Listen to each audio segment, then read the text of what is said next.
नमस्कार मंडळी. तर आज मी तुमच्यासाठी घेऊन आले कोबीचे मंचुरियन. तर चला मी मंचुरियनची रेसिपी तुम्हाला शेअर करते. ही मी बारीक कोबी कापून घेतलेला आहे. असा स्लायसर असतो त्याच्याने मी बारीक कोबी कापून घेतलेला आहे. हा बघा मस्तपैकी हा कोबी कापलेला आहे. आता ह्याच्यात मी काय काय टाकते ते तुम्हाला दाखवते. पहिलं तर चवीपुरतं मीठ टाकून घेते आपलं. तुम्ही तुमच्या चवीप्रमाणे टाका. मीठ नंतर टाकलाय मी फूड कलर. तुम्हाला ऑप्शनल आहे, तुम्ही टाकायचा असेल तर टाका, नाही टाकलात तरी चालेल.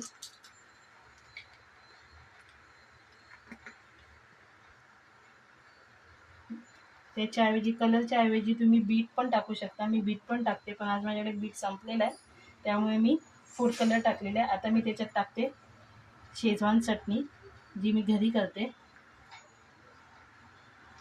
आणि थोडासा सोया सॉस टाकते, थोडासा असं. तर आता मी 2 चमचे इतका कॉर्नफ्लोअर टाकलाय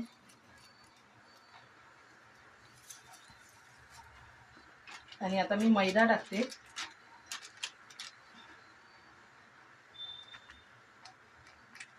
जसं बाइंडिंग होईल तसंच तेवढाच मैदा टाकायचा आहे आणि थोडंसं तांदळाचं पीठ टाकायचं आहे. मी आता मैदा टाकून घेतलेला आहे अंदाजे, तुम्ही पण अंदाजेच टाकून घ्या. आता मी जरासा मिक्स करते आणि त्याच्यानंतर जर एक गोळा तयार होत असेल तरच ते बरोबर झालेलं असेल, नाहीतर मग त्याच्यात अजून मैदा आपल्याला टाकावा लागेल, कारण की पाणी खेचते ना कोबी आणि मैदा, त्यामुळे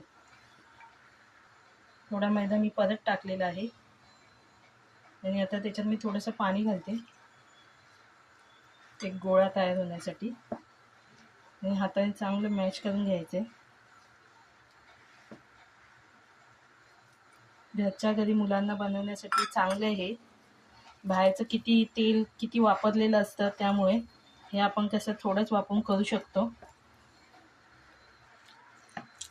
तर हे बघा आपला बॅटर आता मस्तपैकी घट्ट झालेला आहे की त्याचा गोळा तयार होत आहे.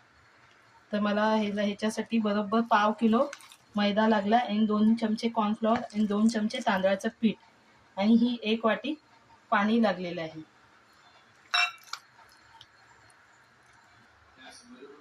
तर मी तेल गरम करायला ठेवले. तेल मग छानपैकी गरम झालेले आहे. तर बारीक गॅस पण नाही आहे आणि फास्ट पण नाही आहे, मंद ह्याच्यावर आहे गॅस, म्हणजे मीडियमवरती, आणि तेल चांगलं तापलेलं आहे. तर आपण आता मंचुरियन सोडून घेऊया एक एक करून. तर मी तुम्हाला दाखवते कसं तेल तापलेलं आहे. बघा मस्तपैकी तेल तापलेलं आहे. तर मी एक एक सोडून घेते आणि तुम्हाला दाखवते की कसे झाले आपले हे मंचुरियन. तर आता मी बघा पलटी मारून घेते.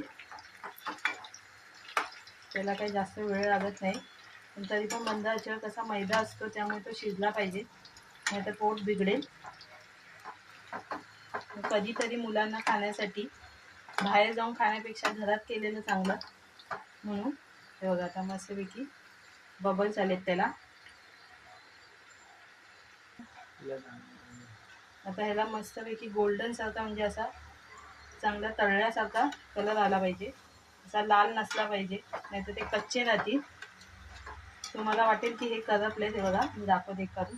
हा करपलेला नाही, हा पहिला आहे म्हणून तो तसा वाटतोय, पण तो अजून शिजायचा आहे.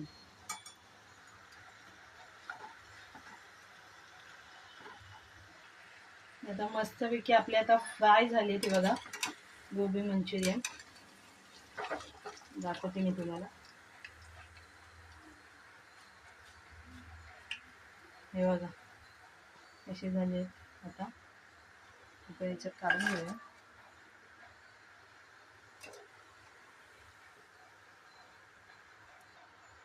आता बाकीच्या बॅटरचं मी आता करून घेते आणि थोड्या वेळाने तुम्हाला सर्व करून दाखवते. तर आपली चायनीज भजी आणि चायनीज मंचुरियन हे आता आपले तयार झालेले आहेत. तर त्याच्यात ही आहे शेजवान चटणी. जर तुम्हाला ह्याची रेसिपी बघायची असेल तर मला कमेंट करा, तर मी तुम्हाला ती रेसिपी दाखवेल. आता ही आपली तयार आहे प्लेट मस्तपैकी. आता खायला सुरुवात करूया. चला तर मग या आता खायला. आणि लाईक करा, शेअर करा, सबस्क्राईब करा आणि माझ्या चॅनलची बेल आयकॉन वाजवायला विसरू नका. बाय.